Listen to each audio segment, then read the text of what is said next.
Would you like to reduce your net fleet fuel spend by 10 to 23%? Could you use that money in other areas in your company while reducing your carbon footprint at the same time? Click the link below and learn more. Hey, welcome everybody to Freight Executive Insights FEI podcast.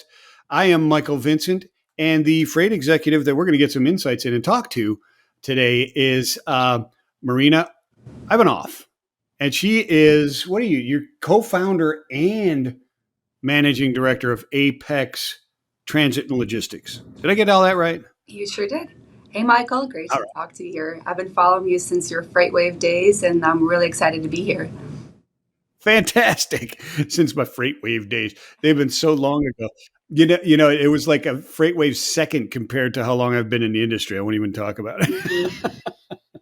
So, listen, let's get the lowdown first of all. Apex. What are you guys doing out there? I see when I stalk you on LinkedIn or I go to the page, I see these really beautiful white Volvos.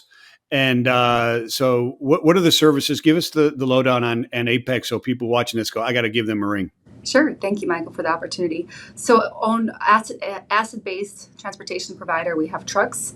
Also have a brokerage as well. That's the logistics end of it. But I did start off as an asset-based only. My dad was the owner-operator, has been in the industry for years. And I personally didn't want to be a part of this for a little while. I thought it was a really stressful business, and I wanted to be a dentist.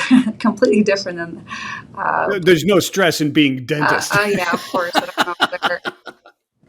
Completely different. I love what I do. I'm really passionate about trucking, really involved with North Carolina Trucking Association and the ATA with legislative efforts to try to make trucking a better industry for all, especially for women, because if we can just bridge the gap and get more women in the industry, we'll have a lot less of the driver shortage than we have right now and the pain points that we feel from that. Yeah, we do. You know, the interesting thing about that, and I love that. Thank you so much for that. So are you guys, just to be clear with everybody who's out there who might be, interested in doing business with you guys, are you dry van? Are you flatbed? Yeah. Are you reefer? Are you all of the above or what is it? So for our asset side, we're just dry van. We're here in Charlotte, North Carolina, and also have a yard in Laredo, Texas, and that was our main lane for a long time. Now we travel the Midwest as well. So it's just dry van freight in the Midwest and the South Texas area. So you're able to handle cross-border Mexico, or are you just taking it on the handoff? Or we're taking it out from Laredo, so we're not actually going to Mexico this time. Okay, yeah. Got you. And your brokerage is straight up dry van, or you specialize in anything there besides dry van? I'm really great at expedited freight. That's where my team is really good at. So that's the brokerage side of it, and can handle a lot more. I've built up a really good team of partners. So on the brokerage end, I know what it's like to be treated as a carrier by a broker, so I treat my carriers how I would have wanted to be treated. So we build up a really great partnership where it's like, I don't want to broker everything. I just want to make sure I want to take it on and do a really good job with it. So, and I want to give it to someone that I know, especially being involved in the association and knowing all the companies locally. I have a better relationship, and it's easier to form that trust right away. Yeah, it's fantastic. I mean, and I love the fact that you bring that up, that you want to. You've been treated that way, so you know how to treat other people, and I mean that's really important. And I think it's also what makes our industry really, really great, right? You don't find a lot of people that like come out with an MBA or PhD and say trucking. They grew up in trucking and got those degrees while they're and got those experience or the street PhDs, right? Mm-hmm. And makes it so much better. Do you agree? Absolutely. I agree 100% on that, because it is through the hard work and the relationships that we get to where we are. It's not like given to us, and no one really thinks trucking. You just kind of end up there and you love it. You end up sitting in it a while. Well, you're the first one that said dentist. No, I'm a trucker, which is kind of cool. So you said Dad was the trucker? Was he owner operator type guy and stuff, or was he running a company or what? Owner-operator for 15 years. I would drive with him cross-country. I saw firsthand the dark side of trucking too, which is the way drivers are treated, the way that the shippers can treat drivers sometimes, which is not even giving them a decent place to use the restroom while they're holding them up for 6-7 hours. And it just, I was like, ugh. And the breakdowns, you just live with that stress and realize there's so much that our drivers go through. And that's what makes us a little bit different at Apex, is how we treat the drivers, because the company was started by the driver. So my husband actually was a driver as well. He got his CDL in 2012 and was driving my dad's truck while we're building up Apex Transit and getting that history going. Oh, fantastic. So you guys, it's in the blood. I mean, diesel was running through your veins. So the dentist had no chance Yeah, whatsoever. absolutely no. Well, I mean, maybe you could be a dentist to the truckers. You ever? I worked as a dental hygienist for a little while I was going to school, and I still have referrals to great dentists. And so my drivers come in and like they'll call me for like, hey, this tooth is happening. I'm like, you've got an abscess, you need an infection, you need antibiotics, you need like I am technically a dentist to my drivers sometimes and help There them. you go. That's Yeah, fantastic. referrals. So Well, you could work with Mark McNamara, the doctor to the the he does truckers. the whole workout out of your truckers and stuff like Oh, that. I love that He stuff. and Dooner on what the truck were doing, the squats across America. Maybe you could do floss across America or something. I love that.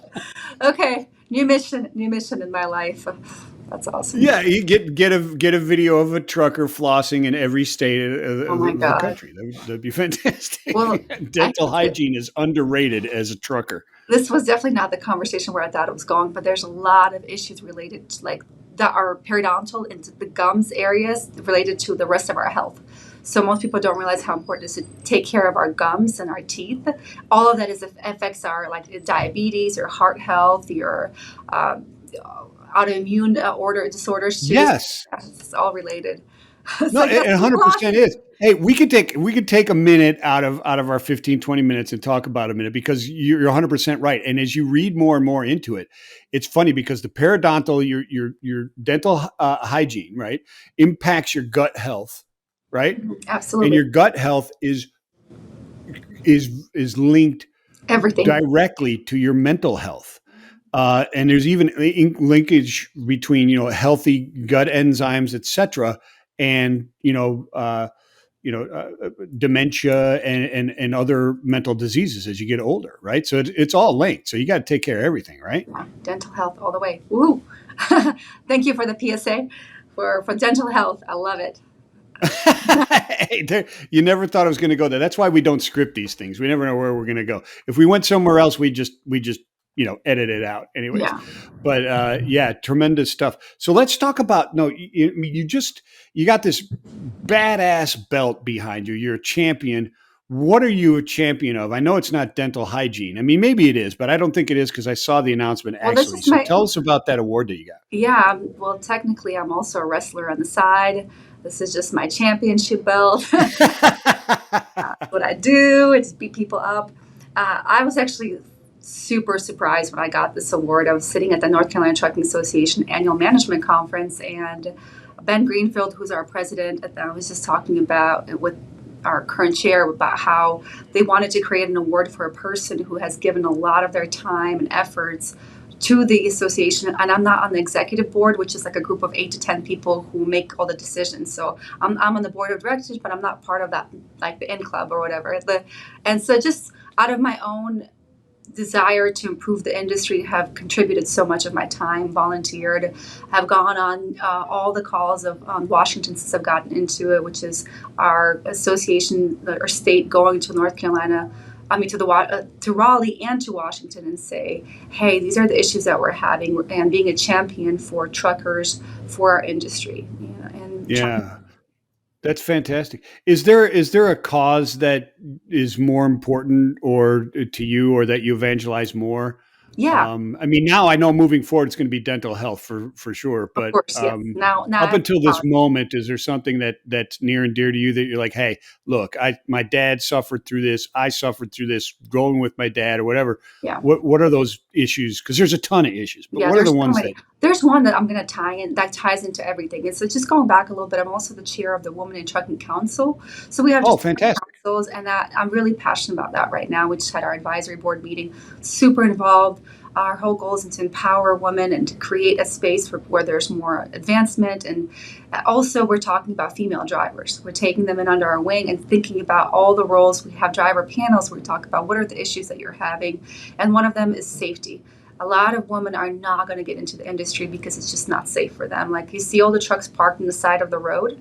That is because there's not enough parking for all the trucks. And everybody knows Right. for every 11 trucks, there's one parking area, one Right. parking spot. So now we've got so many women who are like, I'm not gonna go. That's not where I'm spending my night at the side of the road. It's just unsafe, right? And so if we could only increase that gap, we'll have more drivers. And the issues that most companies are facing is just there's not enough qualified, safe drivers out there. Where we are constantly dealing with a driver shortage, even in the times like this, there's still a driver shortage. Everybody's having a hard time finding drivers that are qualified. And so that safety aspect of it is something that I really champion. I know that there's funds out there.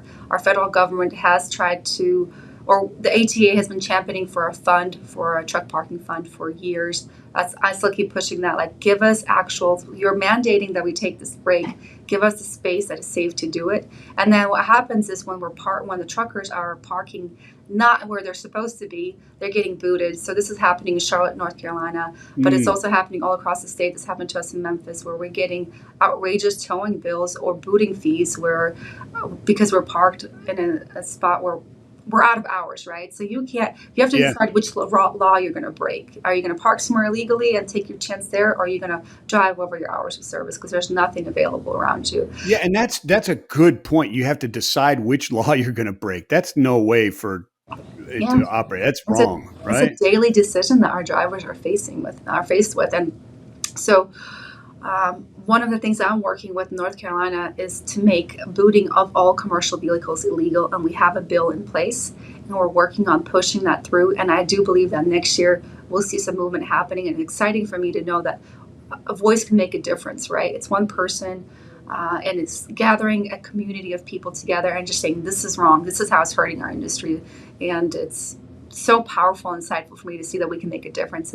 So I'm a big, I guess the whole there's one cause I would pick is that to increase more parking and make booting of commercial vehicles illegal, so it's safer, because it's also the folks who are doing that, they're not the nicest people.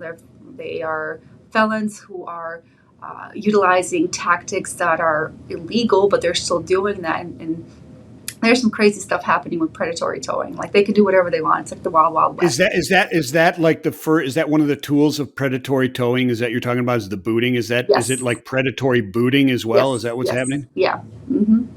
Predatory booting. So I mean, are these? I mean, when you say predatory, I mean obviously it's nefarious, right? They're Yeah. going out there and doing Do you this. want to give you? But Let me if give you're, you an example. Can I yeah, tell please you? do. Yeah. So I have a Bojangles like up the street from here, from Charlotte, and my driver went into the Bojangles at 10:30 to get like some food, and he needed to take a break. It's Right. a 30-minute break that they have to take. So he's finishing up his food, getting ready to go out.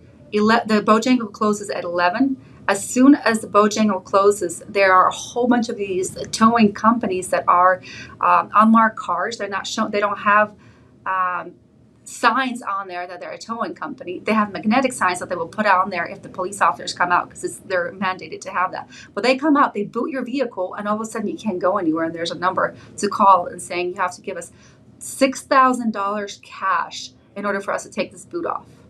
And he was a patron of that facility, but the signs clearly say after hours there's no truck parking. It's 11:01. You have a boot on your truck, and it's $6,000 to take it off the truck and the trailer. It's ridiculous that it's even allowed. Wow. So it's not like somebody called them and said, "Hey, get these guys off there," or anybody No, like banged on the door of predatory. the truck and said, "Hey, dude, you got to get out of here." Yeah, no. These guys are just fishing. They're predatory. Yep. They're going, "There's one." They got him on the scope, and boom. And here's what this And was. they're charged. So these fines, is there any legal basis behind $6,000 or They $5,000? can charge. It's a free market. It is whatever they can charge. I can charge Okay. you $10,000 for my truck. Doesn't mean you're gonna use my services for. You know what I mean? Like, it's a free Yeah. economy. I can set my prices, and so they're not. There's no limits to what they can charge. It's whatever they want. The guy told me, "You're lucky that I'm charging you 6 because the guy down the street is going to charge you 9." And I talked to the owner. I've tried to resolve the issue, and my driver refused to get out of the truck. He's like, I'm not going anywhere. And the police was called, and this was happening until 4 in the morning. I'm trying to deal with it, and he keeps going like, oh, now it's this much, now it's higher, now it's higher, now it's higher, because I'm sitting there waiting for it. It's like this game that they're playing. And the police officer said, well, it does say, the sign says it's illegal, so you have to. They can't tow a truck with a driver in it, but they can tow a trailer. So the officers made us uncoop from the trailer, our driver, so that they can tow the trailer 6 miles and charge us $3,000 per trailer. So it's $3,000 for trailer, $3,000 per truck. So the next day, in order for me to recoup that trailer, I have to go give them $3,000 cash, or Cash App, or something like similar, like Zelle or Venmo. And that's the only way. And this is a loaded trailer. There's product in there, and this is my customer's Yeah, freight. so they're holding some BCO's freight hostage. Yeah, they are. And there's nothing I can do about it. It just, you go to the police officers, they're like, yeah, well, you were parked where it's after hours, and, your truck is still here. This is the signs. This is what the establishment has. So now the bill would make booting illegal, where the establishment can still use the practice and say, hey, you need to leave, but they cannot boot the vehicles.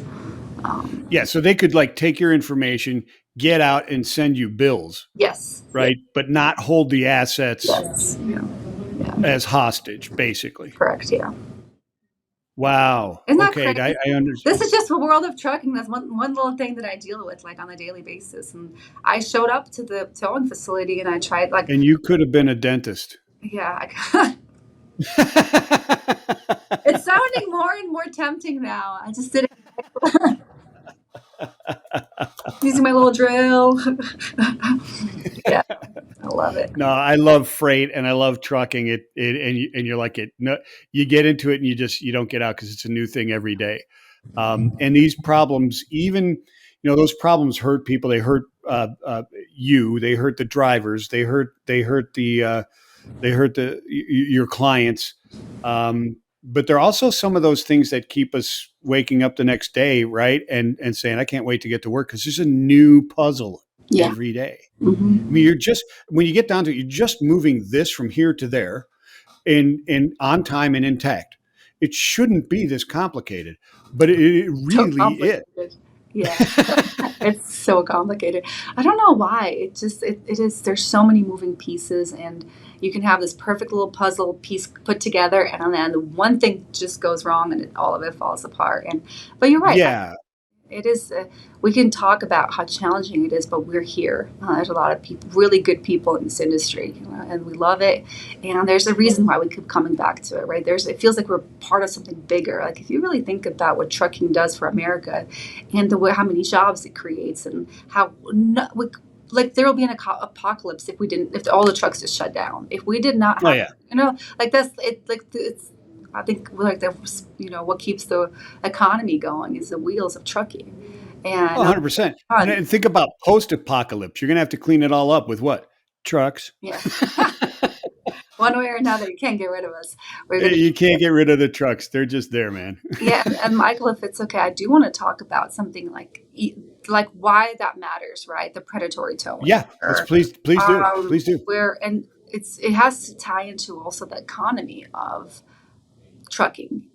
Most people don't understand the margins in the trucking industry, and sometimes I'm like, God, I just wish I could be a pure broker, where it's like, right. we have all of our challenges, but the margins are so very thin, and there are times a lot of companies who are listening to this who are just like, how are they surviving, and what are they doing differently? And because you see the closures after closures, and yes, the operating costs are above what the income is, and so just operating in a net loss for months and months at a time. And that is the pain point, I think. Honestly, that's where it comes from, where all these other things contribute to it. Was like, where if my driver doesn't have enough time to find parking, and now they're out of their hours, or this is happening, or now it's predatory towing, now this is happening, all those things add into the margins, and that compresses it even more, and now it becomes more of an unprofitable industry. And if you get to a point where, like, why am I still here? Like, where so many are selling out or just giving up or closing doors. And there's got to be this, like, like you said, love for it, where you're just like Yeah, a passionate about passion. care, Yeah. and I'm going to get through this dark and hard, really, really hard time. So the question is on everyone's mind is, when is it going to turn around, right? And I'd like Yes. to hear from you. I'm going to interview you. What do you think? I have different opinions, and it goes back and forth. I mean, uh, as far as when and if it's going to turn around, I think we're bumping along right now because nobody's quite sure which way November is going to go. I heard people talking about, tariffs and a pull forward if Trump were to be elected and stuff like that. But the truth is, none of those went away. They're still there. All Yeah. those Trump tariffs that changed things back in 18, they're still there. So that's a BS argument, if you ask me. I think that there's a bit of an argument, and it's becoming more clear to me that we're kind of back to the new where we were.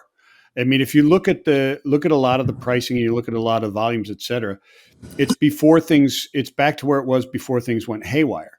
To say, hey, we're going to bounce back to, you know, any type of level between January 2020 and 6 months ago, why would we? It was all completely anomalous. None of it was driven by anything factual. So why would it? Why would we bounce back? Even people are looking at, okay, capacity needs to tighten.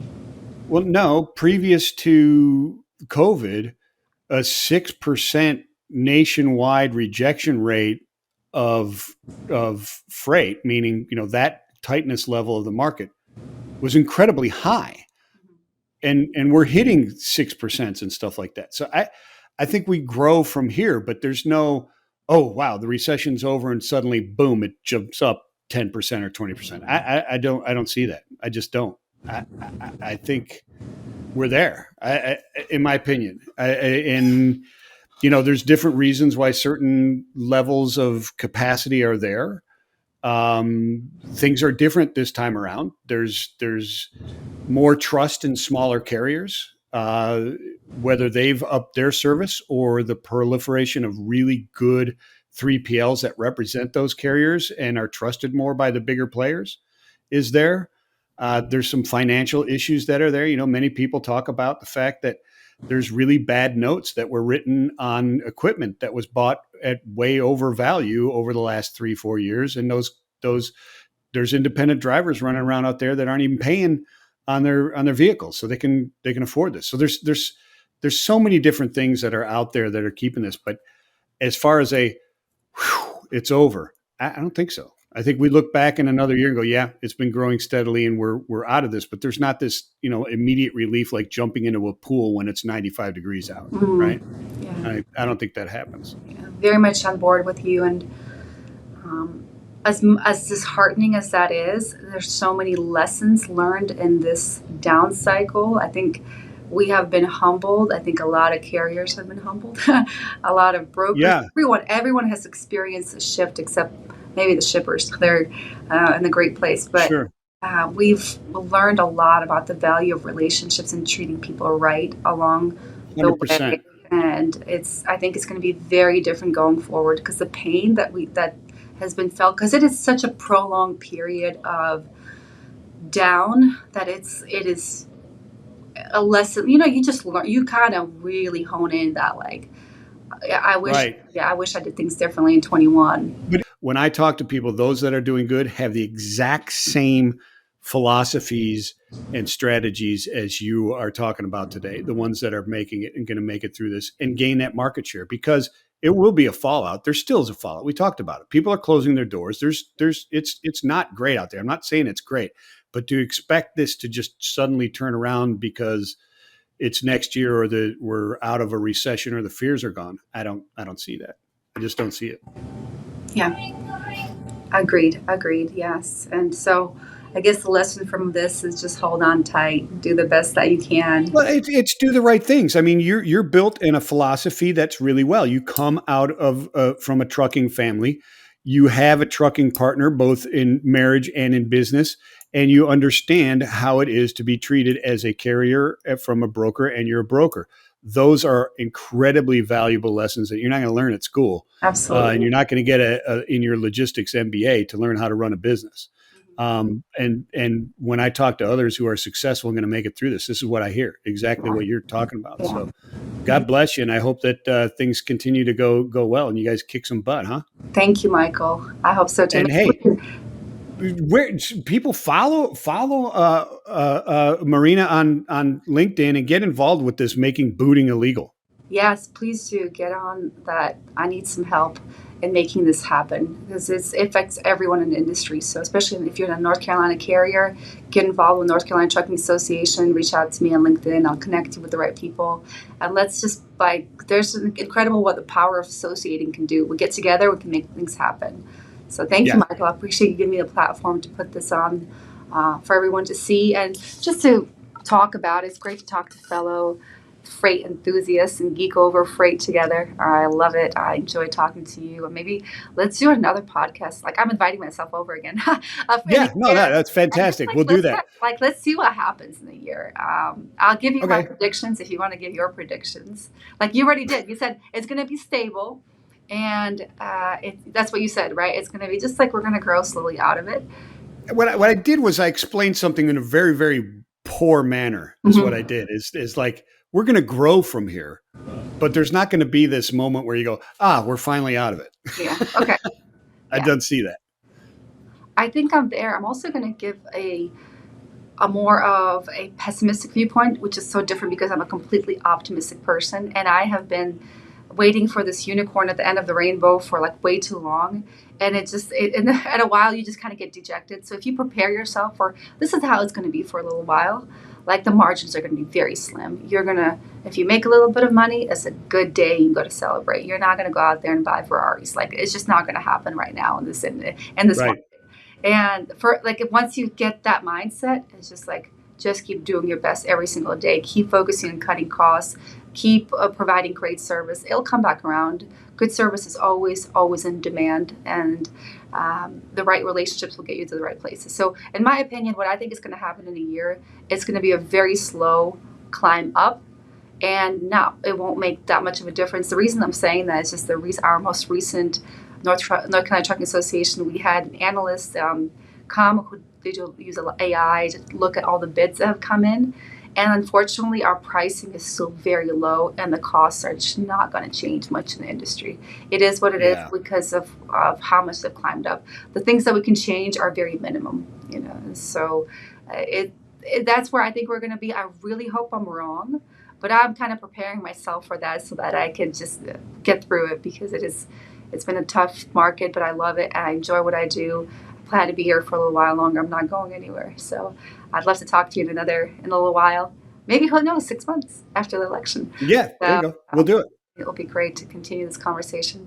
Great talking to you. No, we'll definitely be connected and do some updates. And I'm interested in your efforts there with the bill for making booting illegal. Once it goes through, I'd love to talk to you about it and show you the progress, how exactly it happened. 100%. It'd be super cool to make it 100%. Michael, I love it. We will do it. Thank you again for your time. And you've got it. Hey, thanks everybody for watching FEI and downloading or whatever. And we'll see you guys next time. Peace and love.